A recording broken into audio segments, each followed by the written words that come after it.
Are you ready to commit a cardinal sin?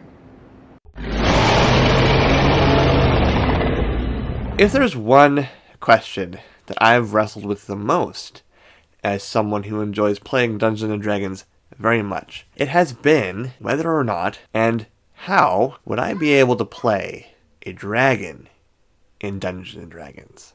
So I finally gave in to the darkest recesses of my mind and committed the cardinal sin of D&D.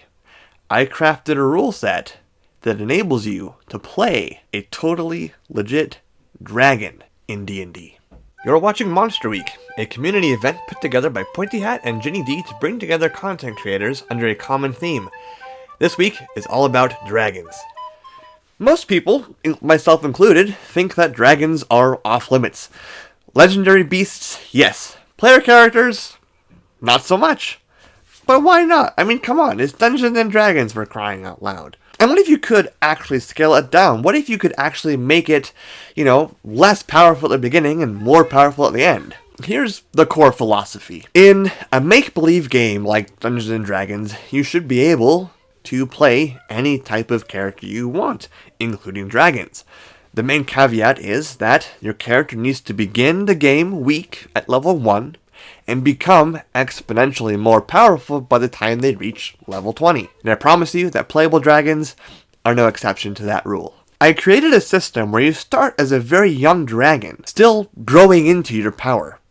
You could think of it like playing a sorcerer with wings and a bit of an attitude. So let's break it down a little bit. Playable dragons forego traditional classes in favor of their own powers and abilities as magical creatures. As such, dragon refers to both your species and your class when it comes to character creation. So these rules are a combination of both of those. Now you'll start just like making any other character by rolling up your ability scores, and you can do whatever you want with that. Once you have your ability scores assigned though, that's where things become a little bit different. First and foremost, you're going to pick your Draconic pedigree, what type of dragon you are. Now this is arguably the most important and most exciting part of making a dragon. What kind of dragon do you want to be? Do you want to be a red dragon with a fire breath, and a black dragon with acid, or a bronze dragon that uses lightning? Of course, your choice will determine, your breath weapon, as well as the damage immunities, resistances, and other features that go along with that dragon type.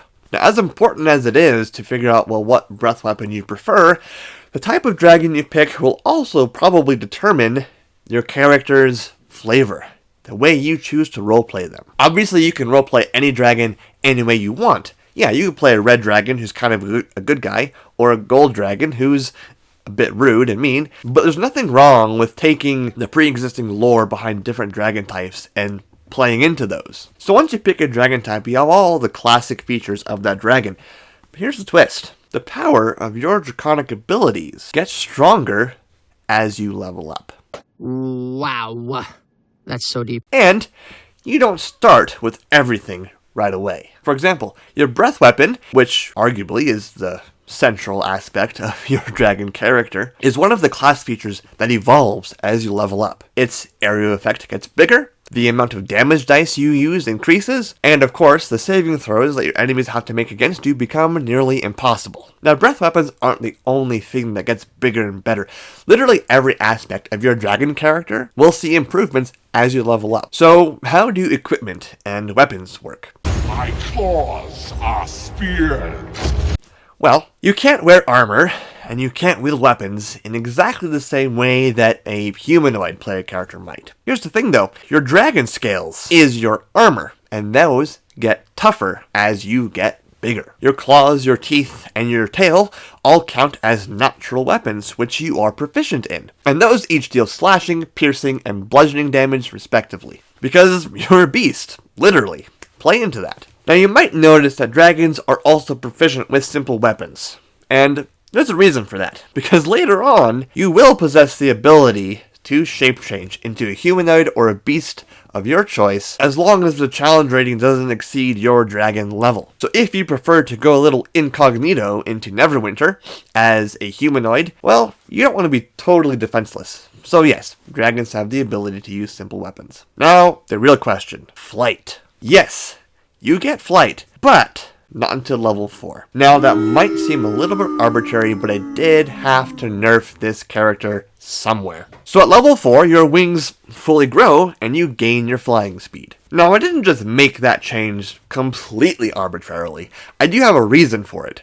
When I was beta testing this dragon player character, I was a level 1 dragon, had a flying speed, and I was playing Lost Mine of Phandelver. And that first Goblin Cave dungeon ended up being quite trivial with my flying speed and my fire breath weapon. Was it fun? Abso-freaking-lutely. Was it a little too easy? Yeah, probably. But in my mind, that simply exemplifies the fact that you are a young dragon who's growing into your powers and abilities. You have to earn the ability to fly. And when you do, things just get exponentially better from there. Of course, playing a dragon isn't just about combat.